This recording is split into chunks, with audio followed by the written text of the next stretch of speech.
네, 오늘은 교육부의 진금 예배로 예배를 드리고 있습니다.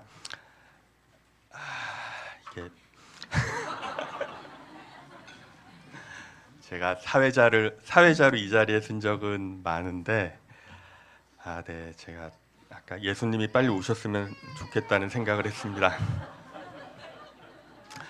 오늘 아이들의 소감도 듣고, 그래서 뭔가 이렇게 충만한 감동으로 차 있는 상태일 텐데, 시간도 많이 지났고, 네. 이 시간 함께 성경에서 이야기하는 교육에 대해서 한번 우리가 생각해보고 하나의 공동체 안에서 교육을 우리가 어떻게 하는 게 좋을지에 대해서 함께 다 같이 생각해보는 시간이 되었으면 좋겠습니다.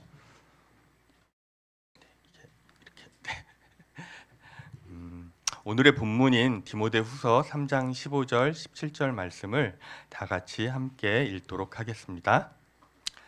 그대는 어려서부터 성경을 알고 있습니다. 성경은 그리스도 예수를 믿는 믿음으로 말미암아 그대에게 구원에 이르는 지혜를 줄 수 있습니다. 모든 성경은 하나님의 영감으로 된 것으로 교훈과 책망과 바르게 함과 의로 교육하기에 유익합니다. 성경은 하나님의 사람을 유능하게 하고 그에게 온갖 선한 일을 할 수 있게 하는 것입니다.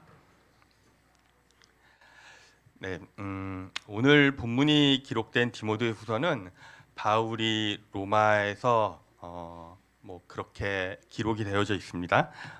처형을 당할지도 모른다는 그런 상황 속에서 감옥에 갇힌 상태에서 디모데에게 쓴 편지입니다. 그래서 바울은 혹시 디모데가 오기 전에 본인이 처형을 당할 경우에 그에게 마지막으로 남길 부탁을 남기기 위해서 이 편지를 썼다고 알려져 있습니다.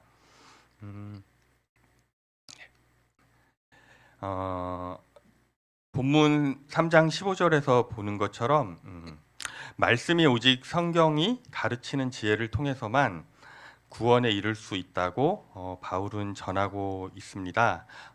비슷한 구절이 고린도전서 1장 21절에도 나타나 있습니다. 이 세상은 그 지혜로 하나님을 알지 못하였습니다. 하나님의 지혜가 그렇게 되도록 한 것입니다. 하나님께서는 어리석게 들리는 설교를 통하여 믿는 사람들을 구원하시기를 기뻐하신 것입니다. 이 세상은 자신의 지혜로는 하나님을 결코 알 수 없다고 성경은 이야기하고 있습니다.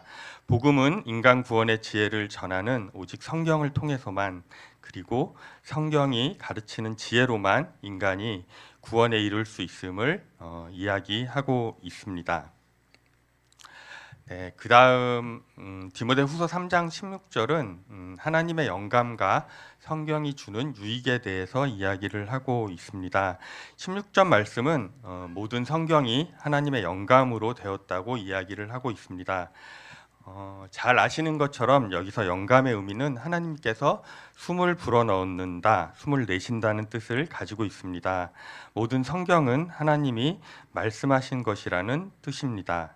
이러한 성경의 유익에 대해서 바울은 4가지를 언급하고 있습니다. 네, 첫 번째는 교훈입니다.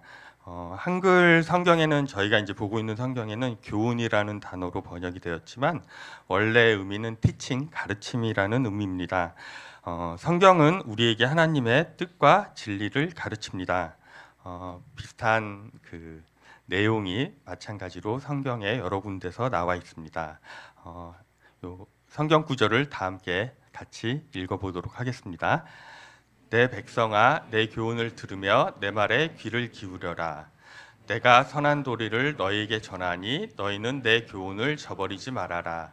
건전한 교훈은 복되신 하나님의 영광스러운 복음에 맞는 것이어야 합니다. 나는 이 복음을 선포할 임무를 맡았습니다.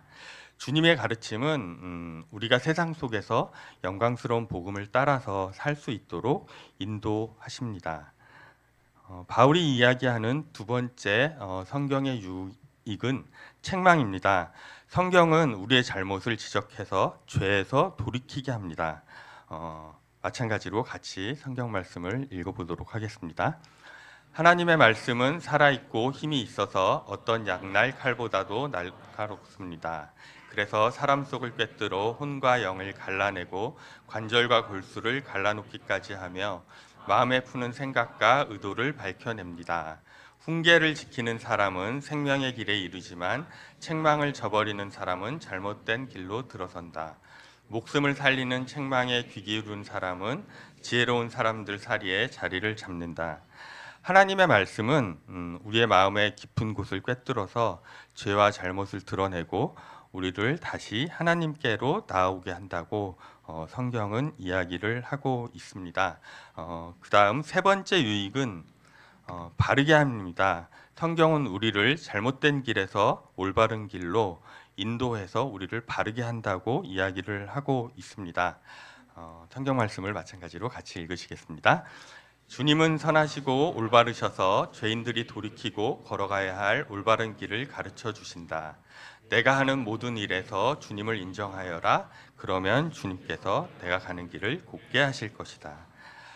여기서 이야기하는 바르게 함은 한순간에 어떤 단편적인 일을 이야기하지 않고 있습니다. 지속적으로 우리의 잘못을 바로잡고 회복하는 끊임없는 과정을 통해서 하나님 앞에 올바로 나아가는 모습을 이야기를 하고 있습니다. 네, 마지막 성경의 유익은 의로 교육입니다. 그래서 여기 교육의 원래 의미는 마찬가지로 찾아보면 트레이닝이라는 단어를 쓰고 있습니다. 훈련이라는 단어가 더 적합하다고 생각이 되어지는데 성경은 우리가 의로운 삶을 살도록 훈련하는데 유익하다고 말하고 있습니다. 성경 말씀을 같이 읽겠습니다. 하나님 앞에서는 율법을 듣는 사람이 의로운 사람이 아닙니다. 오직 율법을 실천하는 사람이라야 의롭게 될 것이기 때문입니다. 그리고 구원의 투구를 받고 성령의 검 곧 하나님의 말씀을 받으십시오. 우리는 매일 성경 말씀을 묵상하고 하나님의 의로우심을 덧입는 반복적인 일상의 훈련을 통해서만 하나님 앞에 나아갈 수 있다고 성경은 이야기를 하고 있습니다. 디모데후서 3장 16절 말씀은 우리가 성경을 통해서 교훈을 받고 잘못을 책망받고 삶을 바르게 하고 의롭게 살아가는 훈련을 해야 된다는 사실을 우리에게 이야기해 주고 있습니다. 디모데후서 3장 17절 말씀은 성경의 목적에 대해서 이야기를 하고 있습니다. 17절은 성경은 하나님의 사람을 유능하게 하고 그에게 온갖 선한 일을 할 수 있게 하는 것입니다 라고 이야기하고 있습니다. 17절 말씀은 성경의 목적이 하나님의 사람을 유능하게 하고 그가 온갖 선한 일을 할 수 있도록 하는 것이라고 말하고 있습니다. 저희가 보는 새번역 성경에는 이게 유능하게라고 번역이 되어 있는데 개역 한글 성경을 보시면 온전하게라는 뜻으로 번역이 되어져 있습니다. 제 생각에는 문맥상은 유능하다 그러면 뭔가 이렇게 여러 가지를 잘 할 수 있는 물론 이제 다른 뜻들이 있어서 그렇게 번역을 했겠지만 저희가 이제 딱 직관적으로 다가오는 단어는 온전함이라는 단어가 더 적합하다고 생각이 되어집니다. 그래서 성경은 우리가 온전한 하나님의 선한 사람으로 세워지기 위해서 주어진 것이라고 이야기를 하고 있습니다. 에베소서 4장 12절 13절 말씀을 같이 한번 읽어보시겠습니다. 그것은 성도들을 준비시켜서 봉사의 일을 하게 하고 그리스도의 몸을 세우게 하려고 하는 것입니다. 그리하여 우리 모두가 하나님의 아들을 믿는 일과 아는 일에 하나가 되고 온전한 사람이 되어서 그리스도의 충만하심의 경지에까지 다다르게 됩니다. 성경은 우리가 하나님의 아들을 믿고 알게 되어서 온전한 사람이 되면 그리스도의 충만한 경지에 이를 수 있다고 이야기를 하고 있습니다. 오늘의 본문은 성경이 예수 그리스도를 믿는 믿음으로 구원에 이르는 지혜를 우리에게 주고 교훈과 책망, 바르게 함, 의로 교육하는 데 유익하고 우리를 온전한 하나님의 선한 사람으로 세울 수 있다고 이야기하고 있습니다. 온전한 하나님의 선한 사람이 되는 것은 오직 성경 말씀으로만 가능하다고 오늘의 본문은 이야기를 하고 있습니다. 오늘은 특별히 이제 교육부의 진금 예배로 드리고 있습니다.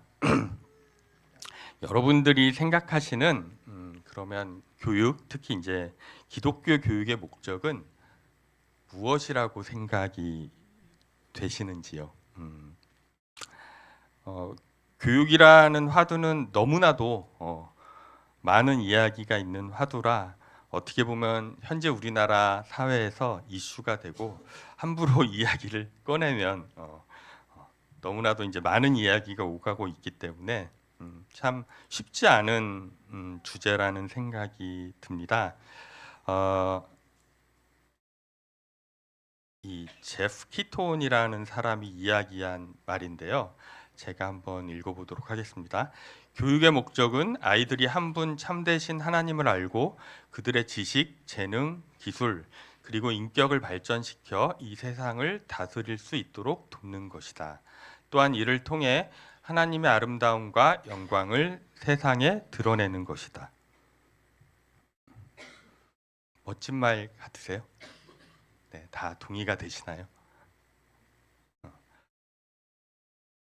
이 제프 키톤이라는 사람은 기독교 대안학교에서 이제 일을 하시는 분으로 알려져 있습니다.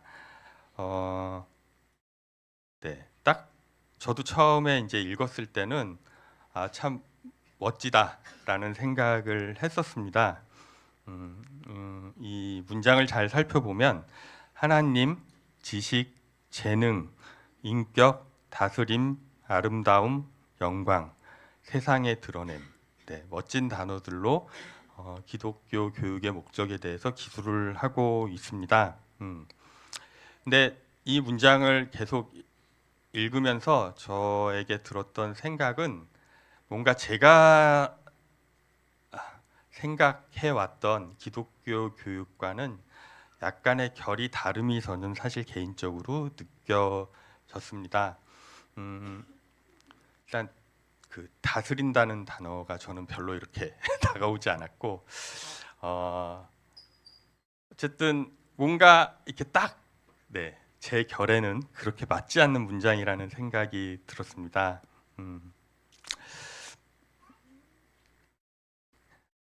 저는 지극히 이것은 이제 개인적인 생각이지만 우리 기독교 교육의 목적은 사람다운 사람을 기르는 것에 있다고 생각을 합니다. 그래서 사람다운 사람을 기른다. 이것도 역시 이제 뭐 멋진 말로 표현이 될 수 있겠지만 여기에서 하나 이제 의문점이 우리가 가질 수 있습니다. 그러면 사람답다라는 기준은 우리가 어떻게 설정을 해야 되는 건지, 이 상대적인 기준에 대해서 우리는 어떤 절대적인 기준을 가지고 이야기를 해볼 수 있는지에 대해서 고민이 되었습니다. 이에 대해서 거창고등학교에서 근무하는 유보성 목사님의 이야기입니다. 사람이 얼마나 사람다웠는지 알 수 있는 가장 중요한 요소는 그 사람의 마음이 아파지는 반경이 어디까지인가, 나아가서 그 아픈 마음에 얼마나 깊고 뜨거운가를 측량되어야 한다고 생각합니다. 또한 이 기준은 한 사람이 신앙을 가진 후에 얼마나 예수 안에 들어섰나, 얼마나 예수의 사람이 됐냐는 재는 척도이기도 합니다. 라고 이야기를 하고 있습니다. 사람답다는 기준은 성경호 목사님은 다른 사람의 고통에 내가 얼마나 공감하느냐, 그 사람이 어디까지 그 타인의 고통에 대해서 공감하고 마음이 아파지느냐의 반경으로 측정될 수 있고, 이것은 우리가 그리스도인의 사람이 됐느냐 안 됐냐를 재는 척도이기도 하다고 이야기를 하고 있습니다.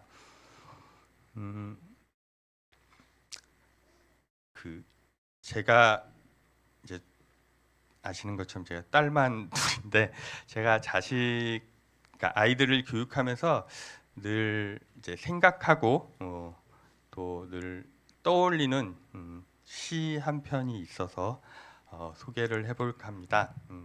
마종아 시인의 딸을 위한 시입니다. 한 시인이 제가 읽겠습니다. 어린 딸에게 말했다. 착한 사람도 공부 잘하는 사람도 다 말고 관찰을 잘하는 사람이 되라고. 겨울 창가의 양파는 어떻게 뿌리를 내리며 사람은 언제 웃고 언제 우는지를 오늘은 학교에 가서 도시락을 안 싸온 아이가 누구인가를 살펴서 함께 나누어 먹으라고.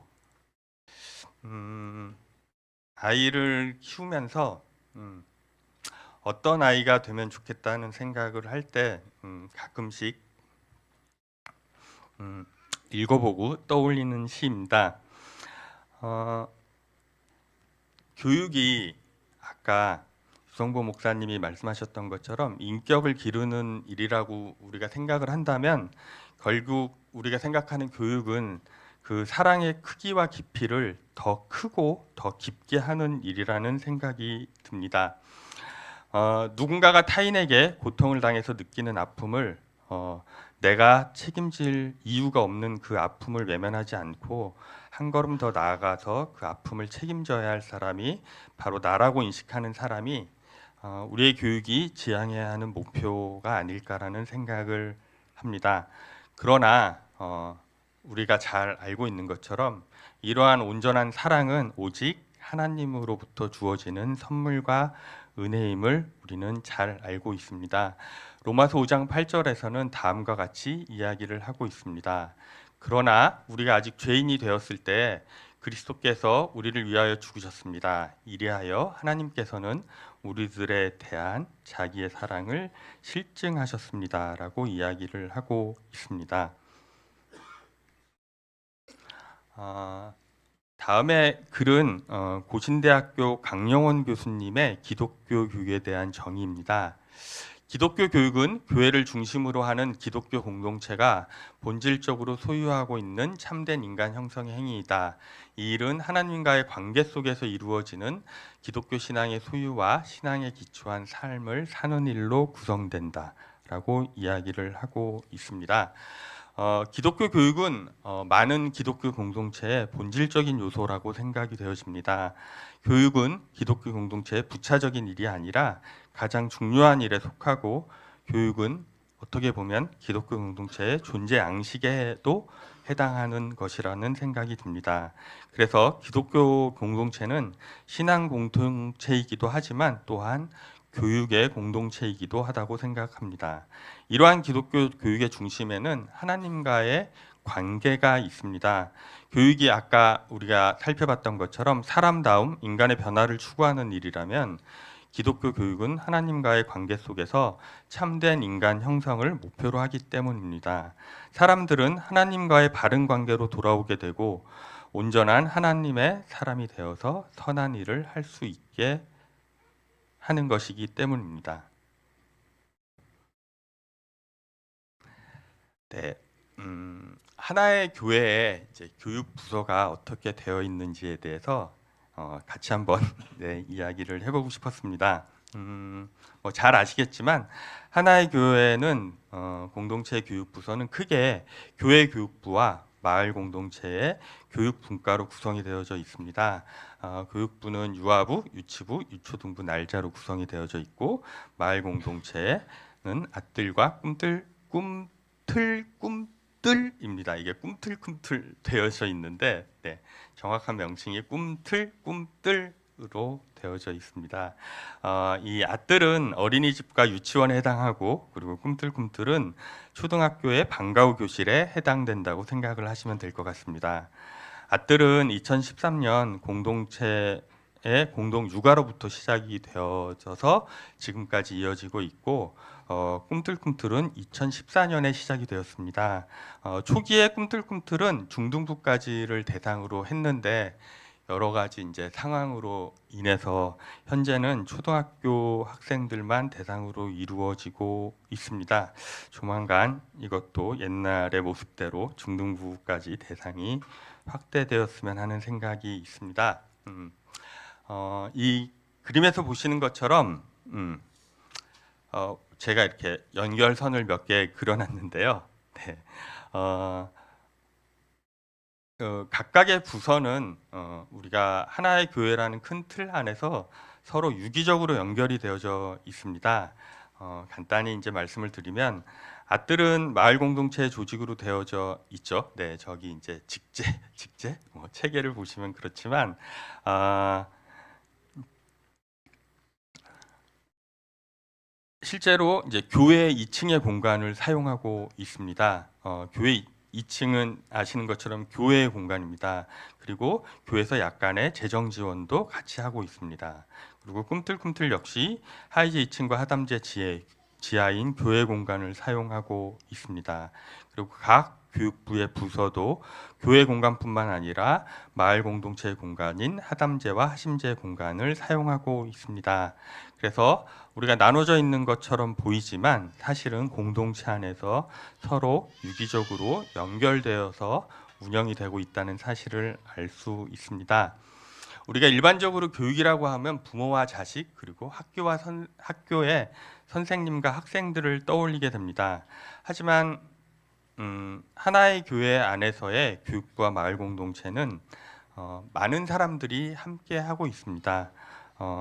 10대부터 60대에 이르는 다양한 공동체 멤버가 교사, 간사, 품앗이 교사, 캠프 교사, 마을의 이모, 삼촌, 형, 누나, 언니, 오빠로 함께 참여를 하고 있습니다.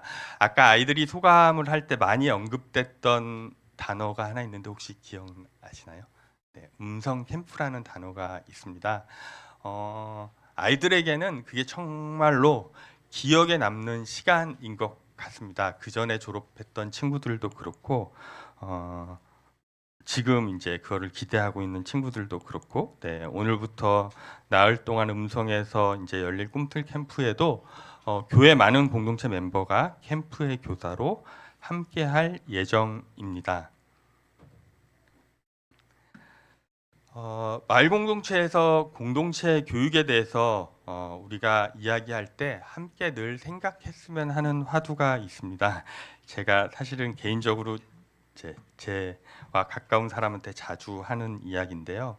우리가 함께 아이를 키운다라고 생각을 하면 먼저 우리가 본능적으로 드는 생각은 내 아이를 남이 키워준다입니다. 네. 근데 함께 아이를 키운다라는 단어를 우리가 떠올렸을 때 우리가 더 방점을 두어야 될 것은 남의 아이도 내가 키운다는 것입니다.